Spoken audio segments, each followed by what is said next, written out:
Rachel, you have sounded the alarm for some time now about rising threats against San Diego politicians. What were your first thoughts when you heard about the Minnesota legislator and her husband who were assassinated last month, hmm and the shooting of another lawmaker and his wife? So my first thought was sadness and shock.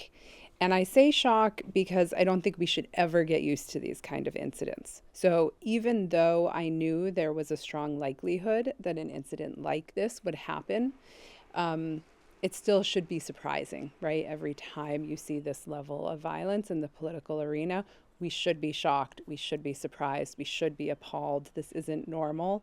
As you know, California Assemblywoman Mia hmm Bonta is pushing legislation that would allow lawmakers to use more campaign money on their own personal security. What do you think about the idea? The data is pretty clear on this. People who are serving in positions of elected leadership are more at risk for violence because of their willingness to serve their community, because they are in those positions.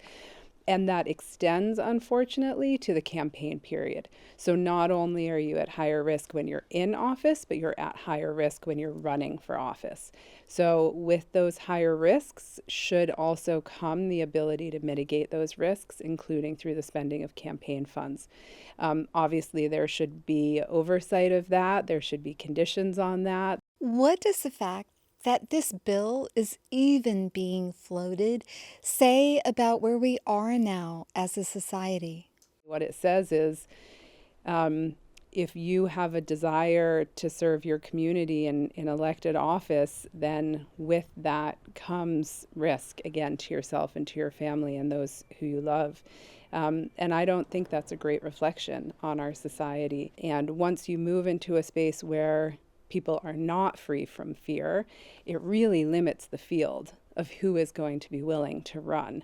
And if you don't allow for public funds to be used for security, then that means you're potentially limiting the field of those who would be willing to run, frankly, to those who are wealthy enough to be able to afford their own security, or those who are less concerned about security risk. And the data shows that the people who are at highest risk are women and women of color in particular. So if you don't allow for public funds and yet people are at higher risk, you're likely to limit representation. Based on your research, what have local representatives told you about the need to beef up their own security?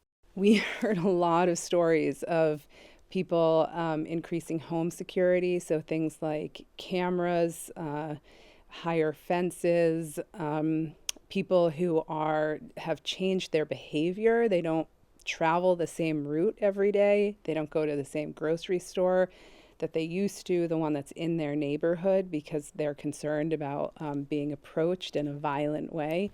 In the past, local elected officials have told you that some of them simply didn't feel safe around their colleagues. hmm Any updates on that front, given that we've now seen federal agents actually throw down U.S. Senator Alex Padilla to the ground and handcuff him? hmm I think the really important takeaway that we had from the research is that elected officials, and pretty consistently we heard this, people really wanted us to hear this piece of information.